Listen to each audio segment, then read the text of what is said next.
हाँ जी, तो प्यारे बच्चों, रघुवीर सहाय जो हैं कह रहे हैं अपनी कविता के माध्यम से मीडिया कर्मियों पर व्यंग करते हुए, कटाक्ष करते हुए, वो आप और वह दोनों कैमरा बस करो, नहीं हुआ रहने दो, पर्दे पर वक्त की कीमत है, पर्दे पर वक्त की कीमत है। अब मुस्कुराएंगे हम, अब मुस्कुराएंगे हम। आप देख रहे थे सामाजिक उद्देश्य से युक्त कार्यक्रम, आप देख रहे थे सामाजिक उद्देश्य से युक्त कार्यक्रम, बस थोड़ी ही कसर रह गई। धन्यवाद। तो प्यारे विद्यार्थियों, कवि कह रहे हैं कि किस प्रकार से मीडिया जो है बेरहमी हो चुका है, किस प्रकार से मीडिया किसी अपाहिज के जख्मों को कुरेद रहा है, उसको व्यवसाय बना रहा है, उन जख्मों से नकदी खरीद रहा है। ऐसे व्यंग करते हुए कहते हैं, संपादक अपने कैमरामैन से कह रहा, भाई बस करो, रोक दीजिए, कैमरा स्टॉप, रोकिए, नहीं हुआ रहने दो। अर्थात जो चाहते थे, क्या अपाहिज अपने दुखों को रो रो कर, गा गा करके बताए कि उसे क्या क्या तकलीफ है और किन वजह से वह अपाहिज हुआ था और संसार में उसे किन दर्दों ने और भी दुखी बना दिया है। ऐसे प्रश्न उससे पूछे गए हैं और क्योंकि अपाहिज ने कोई जवाब नहीं दिया, निरुत्तर हो गया और वो सहमी सहमी आंखों से सब कुछ देख रहा था, अनुभव कर रहा था, पीड़ित था, दुखी था, निर्बल था, दयाहीन था। और बेटा कैमरे वाले से आवाज आती है कि कैमरा बस करो, नहीं हुआ रहने दो, अर्थात अब कार्यक्रम को समाप्त कर दो। अर्थात क्यों? पर्दे पर वक्त की कीमत है। अर्थात हमारा जो पर्दा है दूरदर्शन, इसका एक समय निश्चित था जिस पर हमने किसी अपाहिज व्यक्ति को अपने यहाँ कार्यक्रम में आमंत्रित किया था, किंतु जो समय था वो समय सीमा अब हमारी समाप्त हो चुकी है।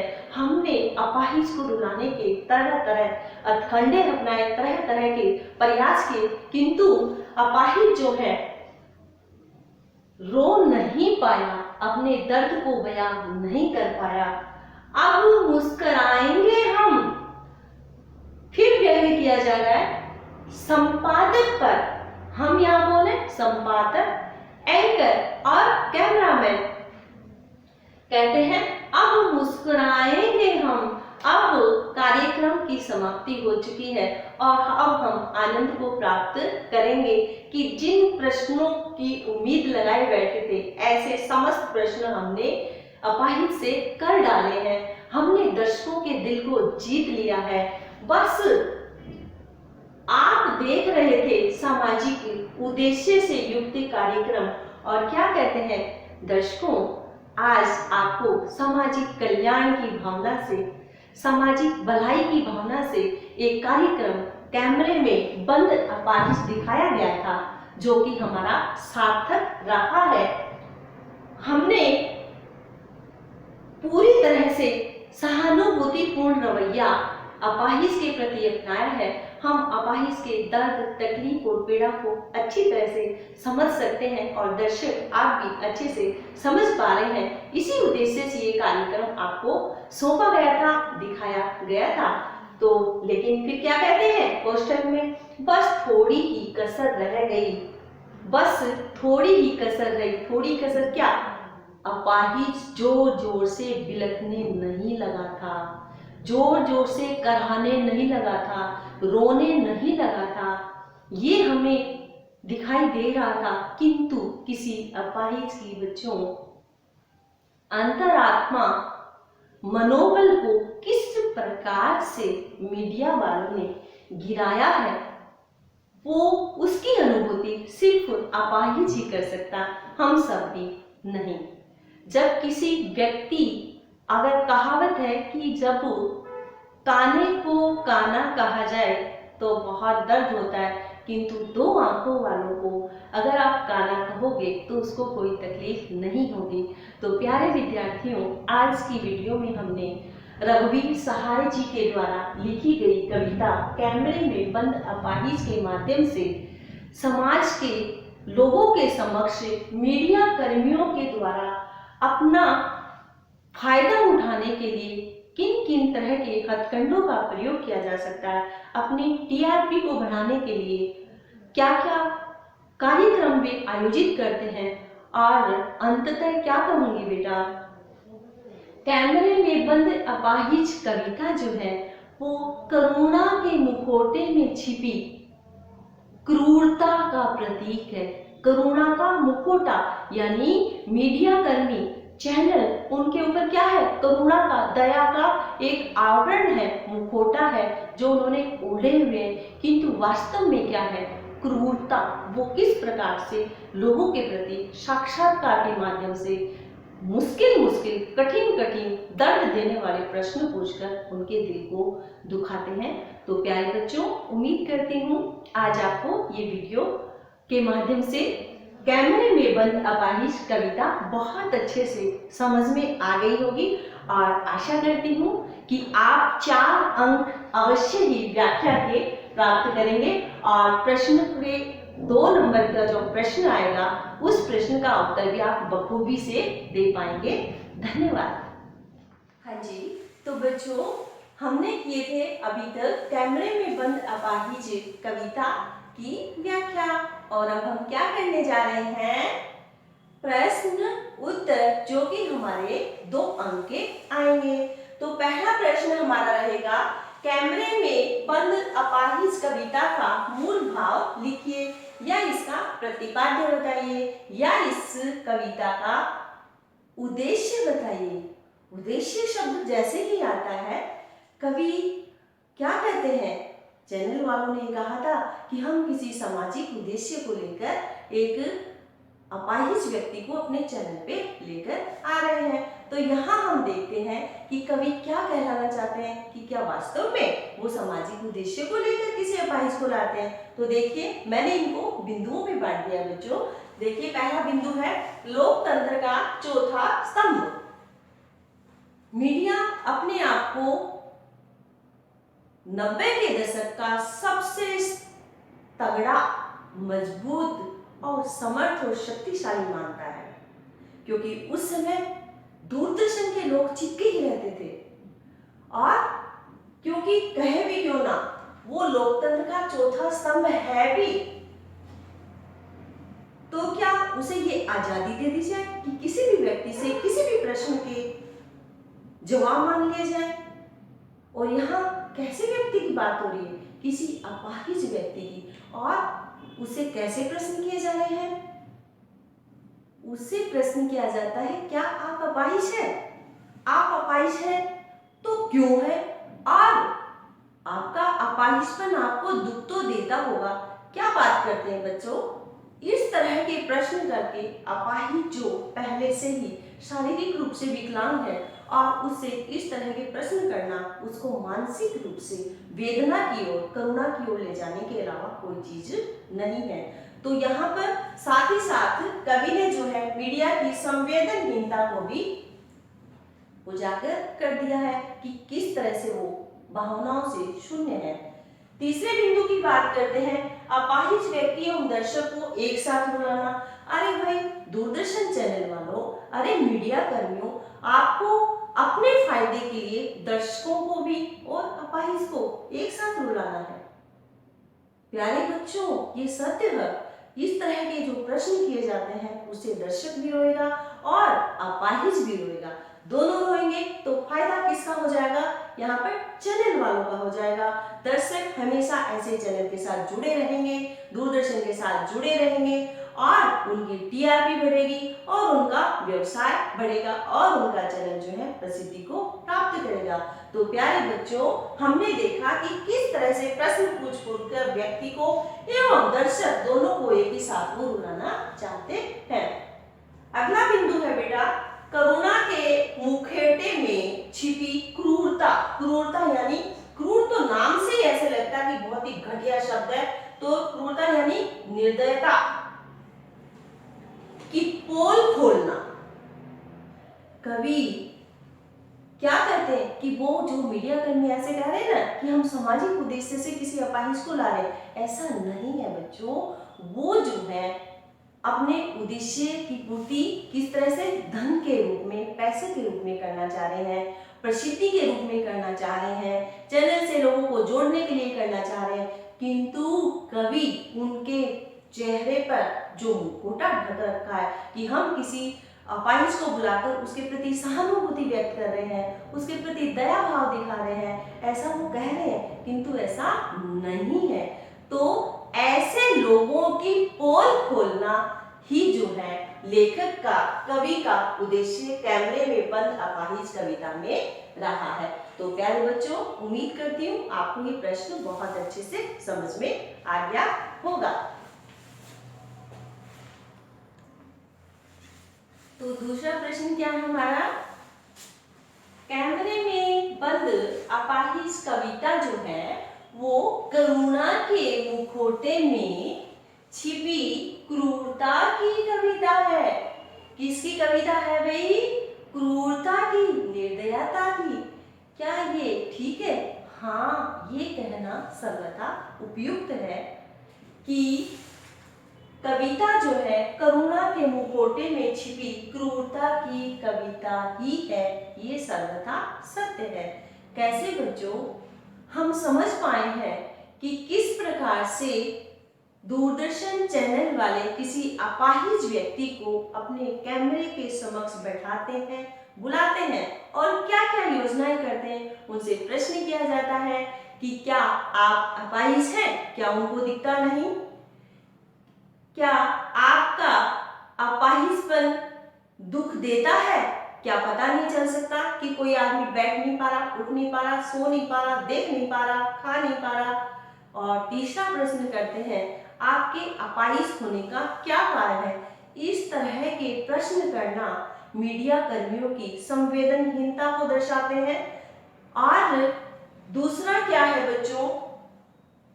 अपाहिज के प्रति सहानुभूति दिखाना अपने कार्यक्रम को सफल बनाने के ही उद्देश्य से किया जाता है, ताकि उनका कार्यक्रम सफल रहे, अधिक से अधिक उनका जो चैनल है वो श्रेष्ठता को सिद्ध कर पाए, लोग उनके गुणगान करें और लोग उनके चैनल के साथ ही चिपके रहें। और इसी कारण से बेटा वो तरह तरह के प्रश्न पूछते हैं और ऐसे प्रश्न पूछकर तब तक उस पर दबाव डालते हैं, अनर्गल प्रश्न पूछे जाते हैं और बल दिया जाता है जब तक कि वो रो ना पड़े, उसकी आंखें सूज न जाएं, उसकी आंखों से लाचारी, बेबसी के आंसू दिख न पड़े। तो प्यारे बच्चों, ये जो प्रश्न करुणा के मुखौटे में छिपी क्रूरता की ही कविता है, जो कि अपने चैनल की सिद्धता को, श्रेष्ठता को सिद्ध करने के उद्देश्य से ही वो ऐसे ऐसे प्रश्न करते हैं और किसी अपाहिज, निर्बल, गरीब, असहाय व्यक्ति को अपने कैमरे के समक्ष लाके खड़ा कर देते हैं। तो ये हमारा दूसरा प्रश्न है जिसे आपको अच्छे से समझ में आ गया होगा।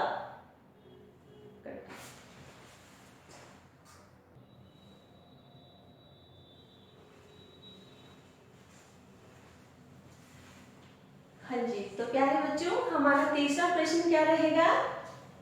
यदि शारीरिक रूप से चुनौती का सामना कर रहे व्यक्ति और दर्शक दोनों एक साथ रोने लगेंगे तो प्रश्नकर्ता कौन है? दूरदर्शन कार्यक्रम के प्रश्नकर्ता, संवाददाता या एंकर का कौन सा उद्देश्य पूरा होगा? तो प्रश्न है, जब दर्शक भी और व्यक्ति भी, कौन? अपाहिज, दोनों एक साथ रोने लग जाएंगे तो प्रश्नकर्ता अर्थात चैनल वालों का कौन सा उद्देश्य पूरा होगा, ये हमारा प्रश्न है। तो प्यारे बच्चों, अभी हम देख पा रहे हैं, इसे भी हमने बिंदुओं में बांटा है, किंतु आपको बिंदुओं में उत्तर न लिख करके ये सिर्फ समझाने के लिए चल रहा है प्रश्नों में, आप उसे अच्छे से याद करेंगे। चैनल प्रसिद्धि को प्राप्त करेगा। भाई जब किसी अपाहिज को चैनल पे बुलाया जाए और उससे ऐसे ऐसे प्रश्न किए जाए जो करुण क्रंदन हो, हृदय को फाड़ देने वाला हो, दर्द को उजागर करने वाला हो, तो क्या होगा, कोई भी व्यक्ति रोएगा। और यहाँ तो शारीरिक रूप से विकलांग व्यक्ति की बात हो रही है, तो व्यक्ति जो है जब वो रोएगा तो उसके साथ साथ दर्शक भी अवश्य ही रोएंगे, उसकी आंखों से भी आंसू झलकने लग जाएंगे।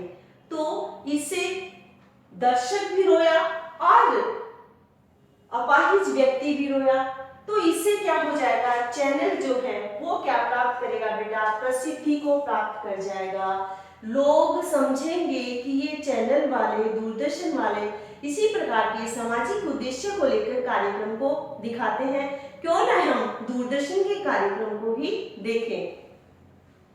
तो चैनल जो है वो क्या हो जाता है, लोकप्रिय हो जाता है। क्या हो जाता है बेटा, लोकप्रिय हो जाता है।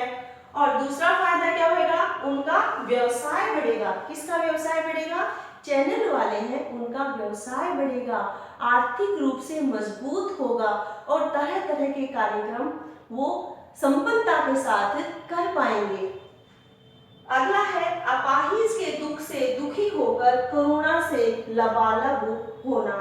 जब प्रश्न मीडिया कर्मी किसी अपाहिज से, तुम क्या अपाहिज है, अपाहिज है तो क्यों है, और अपाहिजपन आपको क्या क्या दुख देता होगा, तकलीफ देता होगा, ऐसे जब प्रश्न इस तरह के अनर्गल घृणात्मक प्रश्न जब किसी व्यक्ति से पूछे जाएंगे, तो ऐसी स्थिति में क्या होगा, अपाहिज के दुख से दुखी होकर करुणा से लबालब कौन हो जाएगा, दर्शक भी हो जाएगा।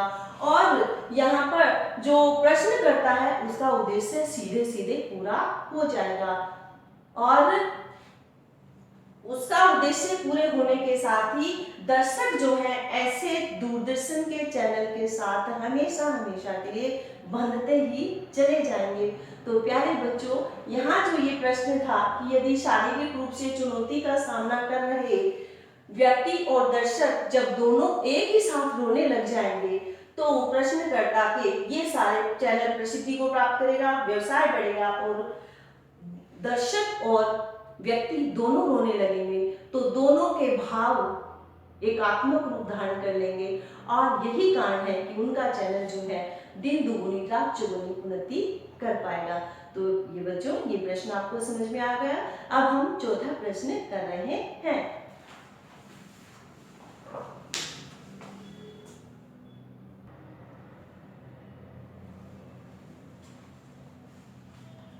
हाँ जी, तो अब बच्चों हम कर रहे हैं चौथा प्रश्न। प्रश्न हमारा ऐसे है, पर्दे पर वक्त की कीमत है। पर्दे पर वक्त की कीमत है कहकर कवि ने पूरे साक्षात्कार के प्रति अपना नजरिया किस रूप में रखा है। पर्दे पर वक्त की कीमत है, जब मैंने व्याख्या करवाई थी बच्चों, तो आपके समक्ष एक डायलॉग बोला गया था, वक्त की कीमत है कहकर अपाहिज को उस स्थान को छोड़ना पड़ रहा है। कैमरामैन अपने कैमरे को ऑफ कर रहा है। तो यहाँ पर ये प्रश्न है, तो कवि क्या कहना चाहते हैं, साक्षात्कार के प्रति अपना नजरिया किस रूप में रखा है इसने, कवि ने।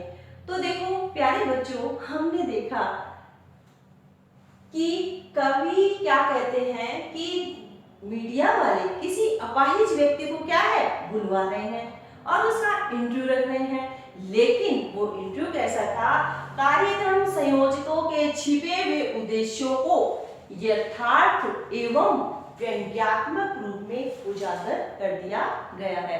यथार्थ और व्यंग्यात्मक यानी वो कहते हैं कि हम किसी सामाजिक उद्देश्य की पूर्ति हेतु लोक कल्याण की भावना को रखते हुए किसी अपाहिज, अपंग, दिव्यांग व्यक्ति को हमारे कैमरे के समक्ष आज हम साक्षात्कार के लिए प्रस्तुत कर रहे हैं, किंतु ऐसा नहीं है क्योंकि सामाजिक उद्देश्य नहीं था, क्योंकि उससे तरह तरह के कटाक्ष करने वाले व्यंग्यात्मक प्रश्न किए जाने के कारण कवि क्या कहते हैं कि इससे उनकी पोल खुल गई है। पोल कैसे खुलती है? जब वो इस शब्द का प्रयोग करते हैं, पर्दे पर वक्त की कीमत है, अर्थात जब वो अपाहिज से बार बार बल देते हैं, जोर देते हैं, सोचिए बताइए, सोचिए बताइए, आप क्या अपाहिज हैं?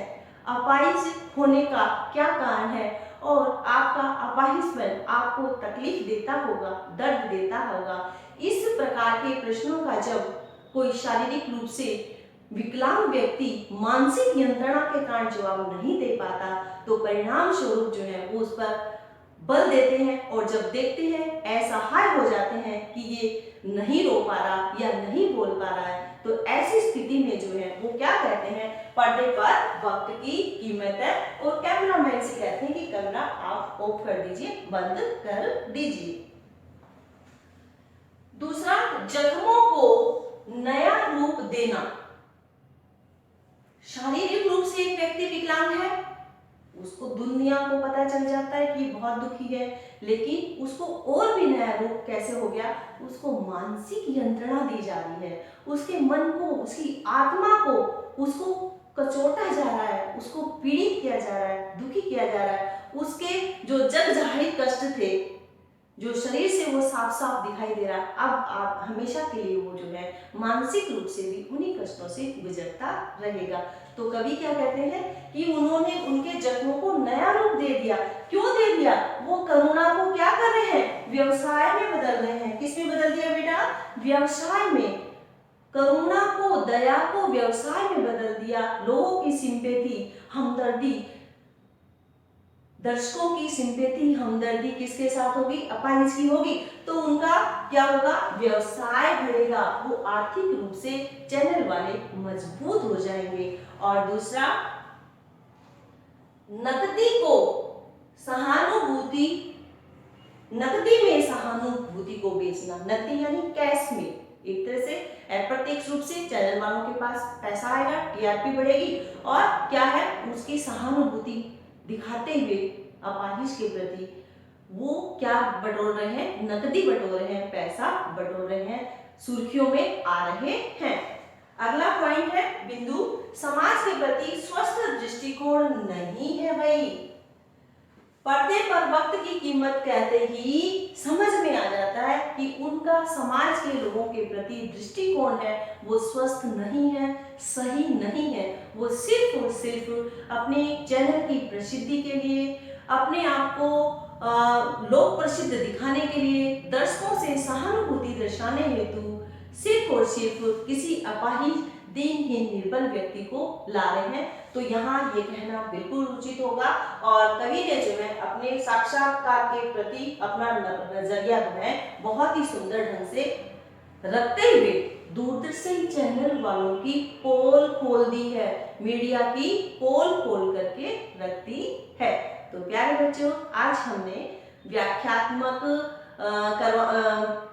प्रश्न जो हैं उनके प्रश्नोत्तर कर लिए हैं और ये क्योंकि आपके परीक्षा के लिए बहुत ही महत्वपूर्ण रहेंगे और इसे मैंने अपनी भाषा में बहुत ही साधारण तरीके से करवाया, तो आपको ये याद हो गया होगा। धन्यवाद।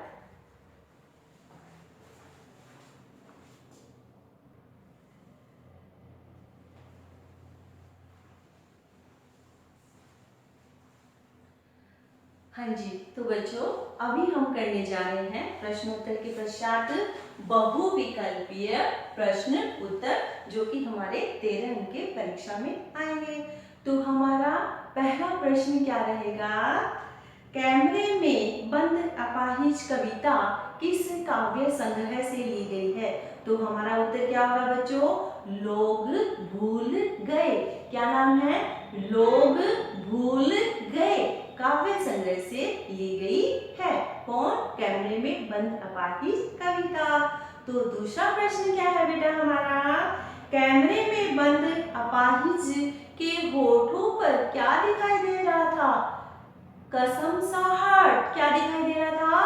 कसमसाहट यानी कि बेचैनी।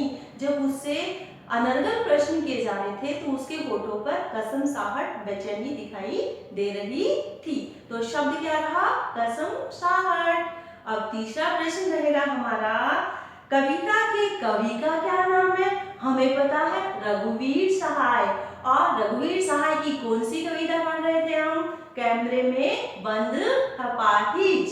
तो अगला प्रश्न है, अपाहिज से संचालक किस प्रकार के प्रश्न पूछते हैं? कैसे प्रश्न पूछ रहे थे बेटा?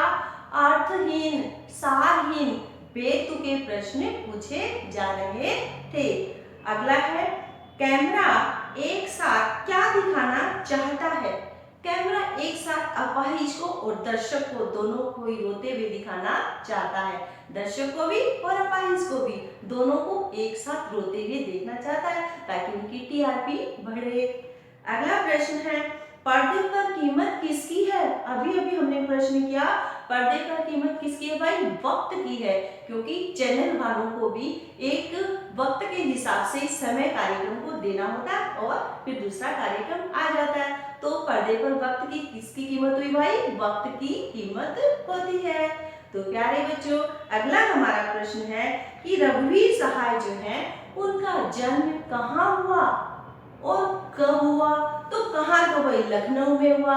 और कब हुआ? 1929 में। कब हुआ बच्चों? 1929 में उनका जन्म हुआ। और कहाँ? लखनऊ में। तो अगला प्रश्न देखिए, उनकी मृत्यु भी हुई होगी और कहाँ हुई? मृत्यु 1990 में होती है। और कहाँ पर होती है प्यारे बच्चों? दिल्ली में। जन्म क्या बताया हमने? 1929 और मृत्यु क्या बता दी हमने? 1990। और जन्म कहाँ होता है? लखनऊ। और मृत्यु कहाँ होती है उनकी? दिल्ली में होती है। तो अगला प्रश्न हमारा क्या रहेगा बेटो? रघुवीर सहाय को कौन सा पुरस्कार मिला था? साहित्य अकादमी पुरस्कार। कौन सा पुरस्कार मिला बेटा? साहित्य अकादमी पुरस्कार। अगला प्रश्न है, कविता किस पर व्यंग करती है? किस पर व्यंग कर रही है? इतनी व्याख्या कर ली, प्रश्नोत्तर कर ली। दूरदर्शन वालों पर। किस पर व्यंग करती है? दूरदर्शन वालों पर व्यंग करती है। दूरदर्शन पर किस उद्देश्य से कार्यक्रम दिखाया जाता है? सामाजिक उद्देश्य से। क्या नाम लेते हैं वे? सामाजिक उद्देश्य के लिए वो अपाहिज को चैनल पर ला रहे हैं।